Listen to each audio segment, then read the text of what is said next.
ଦେଖାଗଲେଣି ଏପଟ ଏପଟଟା ଦେଖାଯାଉଛି ସବୁ ପଟ ଚାରିପଟ ଯାକ ଅଛି ସେ ଅଟୋମେଟିକ ବାହାରିଲେଣି ଅଟୋମେଟିକ। ଦେଖନ୍ତୁ ନନା ଦେଖାଉଛନ୍ତି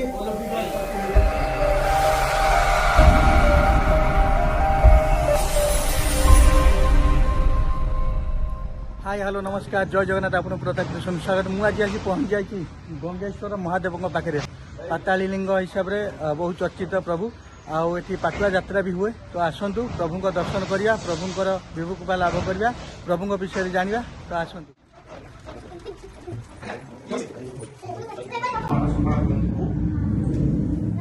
महाप्रभुंर जे पूजक अच्छा नना पाखे आज पहुँच जाइए नना जय जगन्नाथ आपन ना देवेंद्र कुमार पंडा। देवेंद्र कुमार पंडा आम गंगेश्वर नाम बहुत विख्यात प्रभु गंगेश्वर लोक कहते पाताली देव आमर बैशाख मसरे जो कंटा पाटुआ जो कहते बहुत अलौकिक शक्ति जगार अच्छी प्रभु एवं स्थापना से विषय टी कहे जमीदार मन बेल आज्ञा नमः शिवाय महादेवाय सदाशिवाय गंगेश्वराय बिहारी नित्यम महेशम रजतगिरिहं चारुचन्द्राम्बतं संरत्नकल्पजलाङ्गं परशुभगवनाभीति हस्तं प्रसन्नं पदमासीनं समस्तात्मर्मणे व्याघ्रकृत्यं वसानं विश्वदं विश्ववन्दनं निग्रहणं पञ्चवक्त्रं त्रिनेत्रं नमः शिवाय महादेवाय सदाशिवाय गंगेश्वराय नमः। गंगेश्वर महाप्रभु तव वैचरणारविन्दविजयी कोटि कोटि प्रणाम प्रभु।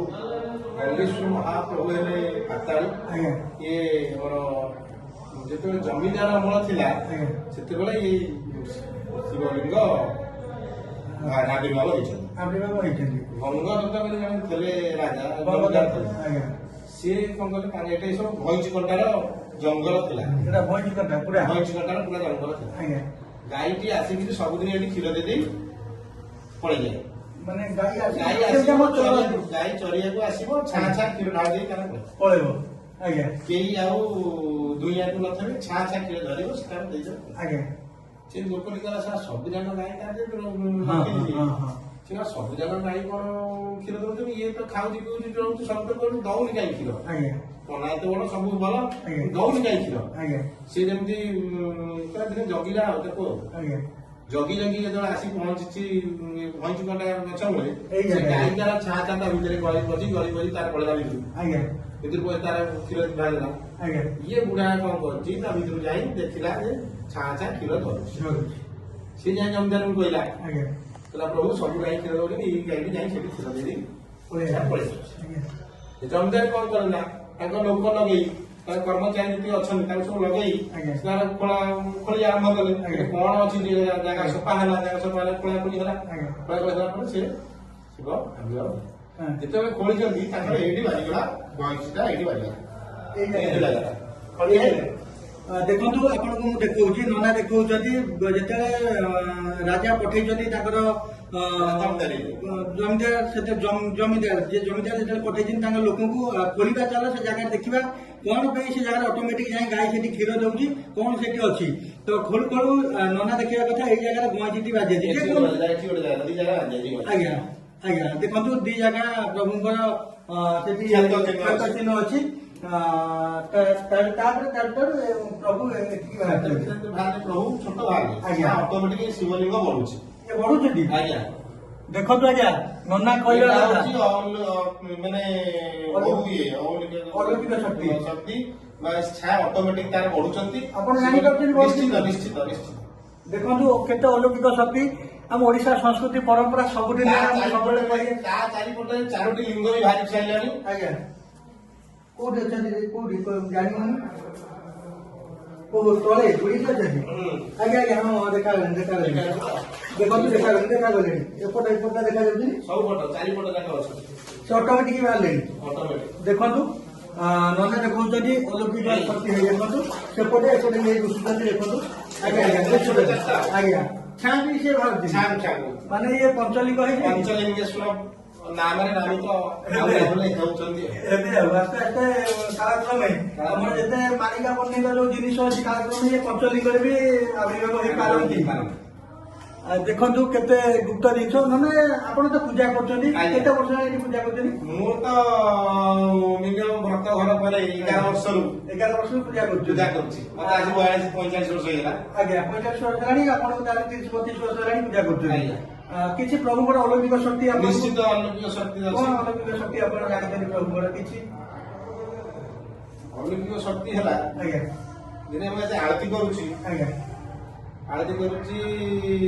ମୁଁ ଦେଖୁଛି ପ୍ରଭୁ ସେଠି ବସିଛନ୍ତି ସନ୍ଧ୍ୟାରେ ମୁଁ ଆଳତି କଲାବେଳେ କବାଟ ପାଟ ଦେଇକି ଆଳତି କରେ। ଆଜ୍ଞା ମୁଁ ଦେଖୁଛି ପ୍ରଭୁ ସେଠି ବସିଛନ୍ତି ଆଜ୍ଞା ପୁରା ବାହାଦି ବେଶ ଆଜ୍ଞା ଦେଇକି ବସିଛନ୍ତି। କମନ ନୋଟି ପାଖରେ ଥୁଆ ହେଇଛି ପ୍ରଭୁ ସେଠି ବସିଛନ୍ତି। ମୁଁ ଏଠି ପୂଜା କରୁଛି ମତେ ଦେହଟି ଶୀତ ହେଇଗଲା। ମୁଁ କହିଲେ ପ୍ରଭୁ କିଛି ଏଠି କିଏ ବାହାରିଲାଣି କିଏ ଗୋଟେ ବାବାଜୀ ଆଳତି କିଏ ବସିଲା। ମୁଁ ତ କବାଟ ଦେଇକି ପୂଜା କଲି ଏଠି ଗୋଟେ ବାବାଜୀ କିଏ ବସିଲାଣି। ମୁଁ ଦେଖିଲା ପୂଜା କରିସାରିଲା ପୂଜା କରିସାରିଲା ଦେଖିବି ଆଉ ପୂଜା କରିସାରିଲା ପରେ ପୁଣି ଚାହିଁଲା ବେଳକୁ ଆସେ ବାବାଜୀ ବାବାଜୀ କିଛି ନାହିଁ କିନ୍ତୁ ଏଠି କବାଟ ପଡିଛି କବାଟ ଖୋଲା ହେଇକି ବଇଛି ଏଇଠି ମୁଁ ଏଇଠି ବଇଛି କବାଟ ଏଇଠି ଦିଆଯାଇଛି। ମୁଁ ଦେଖୁଛି ବାବାଜୀ ବଇଛି ଆଗେ ବୁଝି ବଇଛି ମୋର ପୂଜା ସାରିଲେ ପଚାରି ଦେଖିଲା ବେଳକୁ ନାହିଁ ଆଖି ଖୋଲା ବାବାଜୀ ନାହିଁ। ଏଠି ଲୋକମାନଙ୍କର କିଛି ଲୋକମାନଙ୍କର ଶକ୍ତି ଅଛି। ଲୋକମାନେ ଆସନ୍ତି ଆମର ଯୋଉ ଚର୍ମ ରୋଗ ହୁଏ ଆଜ୍ଞା ହାତରେ ଯୋଉ ଛାଡେ ଯୋଉ ଚୋପା ଛାଡେ ଆଜ୍ଞା ଏ ଚର୍ମ ରୋଗରେ କଣ ନା ଲୋକମାନେ ଆସନ୍ତି ବାବାଙ୍କର ଯେତେବେଳେ ଠାକୁରଙ୍କର ଆଶୀର୍ବାଦ ନେଇକିରି ପାଦ ଫାଦ ପାଆନ୍ତି ତାଙ୍କର ଶିଉଳି ନେଇ ହାତରେ ଲଗାନ୍ତି ଏବଂ ଝାମୁ ଓଷା କରନ୍ତି ତାହା ଦ୍ୱାରା ସେ ଚର୍ମ ରୋଗରୁ ମୁକ୍ତି ପାଆନ୍ତି। ଆପଣ ମାନେ ଯାହାଙ୍କର ଦେଖିଦେବେ 15 ଦିନେ ମାସକରେ ଗୋଡ ପାଦରୁ ଚୋପଡ଼ା ଛାଡେ ଚୋପଡ଼ା ଗୋଟା ଚମ ଛାଡେ। ଯୋଉ ଭାଇ ଭଉଣୀ ମାନଙ୍କର ଛାଡୁଛି ଆସନ୍ତୁ ପ୍ରଭୁଙ୍କ ପାଖକୁ ତାଙ୍କର ଶିଉଳି ନେଇକି ଗୁଆ ବସାନ୍ତୁ ହାତରେ ଶିଉଳି ନେଇକି ଲଗାନ୍ତୁ ପାଦୁକ ପାଆନ୍ତୁ 100% ଆପଣ ସେ ରୋଗରୁ ମୁକ୍ତି ପାଇବେ। ନନା କହିବା କଥା 100% ନିଶ୍ଚିତ 100%। ହଉଛି କିଛି ଔଷଧ ପାଣି ଠାକୁର ପାଦକୁ ପାଇବ ତାଙ୍କ ଶିଉଳି ନେଇ ହାତରେ ମାରିବେ। ଯାଉ ବହୁତ ବହୁତ ଧନ୍ୟବାଦ ନନା ଆପଣଙ୍କୁ। ଜୟ ଜଗନ୍ନାଥ। ପ୍ରଭୁଙ୍କର ଅଲୌକିକ ଶକ୍ତି ଜାଣିଲେ ପ୍ରଭୁଙ୍କର କେମିତି ଏଠି ଆବିର୍ଭାବ ହେଇଛନ୍ତି ସିଏ ବି ଜାଣିଲେ। ଆପଣଙ୍କୁ ଯୋଉ ଭକ୍ତବୃନ୍ଦ ଯୋଉ ଭାଇ ଭଉଣୀ ଅଛନ୍ତି ଯଦି ଆସିବାକୁ ଚାହୁଁଛନ୍ତି ତାହେଲେ କୌଣସି ରୋଗରୁ ମୁକ୍ତି ପାଇବା ପାଇଁ ଭୁବନେଶ୍ୱର ମହାଦେବଙ୍କର ପାଦୁକ ପାଇଲେ ଏବଂ ତାଙ୍କର ଶିଉଳି ନେଇକି ବ୍ୟବହାର କଲେ ସେ ରୋଗରୁ ମୁକ୍ତି ପାଇବେ। ଯେକୌଣସି ରୋଗ ଯାଉ କେତେ ଅଲୌକିକ ଶକ୍ତି ପ୍ରଭୁଙ୍କର ଅଛି। ଏମିତି ପ୍ରତାପ କୃଷ୍ଣ ସାଙ୍ଗରେ ଯୋଡି ହେଇ ରହିଥାନ୍ତୁ ଏମିତି ମଠ ମନ୍ଦିରକୁ ଆପଣଙ୍କୁ ନେଇକି ଯାଉଥାଏ ଅଲୌକିକ ଶକ୍ତି ପ୍ରଭୁଙ୍କର ଦେଖଉଥାଏ। ତ ମା କିଏ ଅଛନ୍ତି?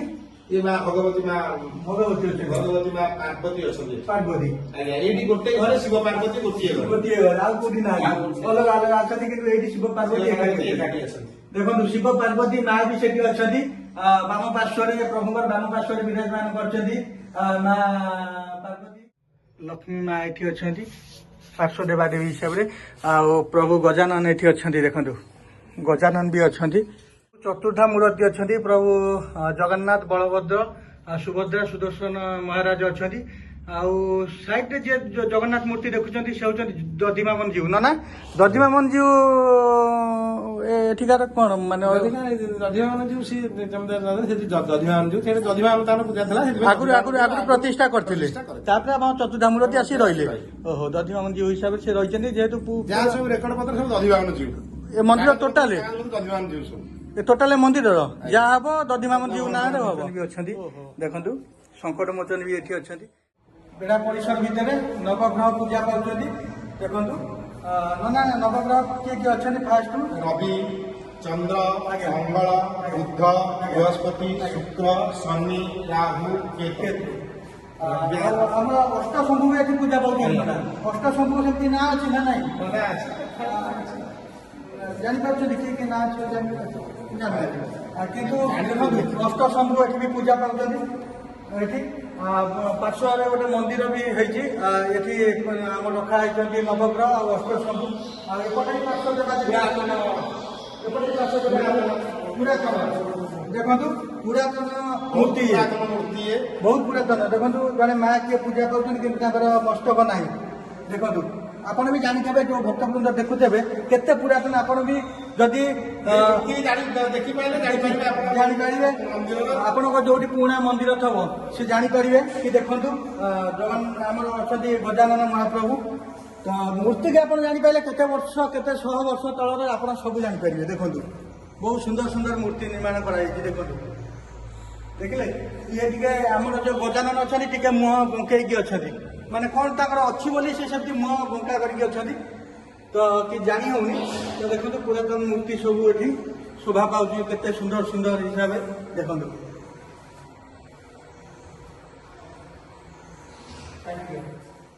ଆଶୀର୍ବାଦ ରହିଲେ ଯାଉ ଏମିତି ଭିଡିଓକୁ ଆପଣମାନେ ଦେଖୁଥାନ୍ତୁ ସେୟାର କରିଥାନ୍ତୁ ରହୁଛି ଜୟ ଜଗନ୍ନାଥ ଜୟ ସମୁ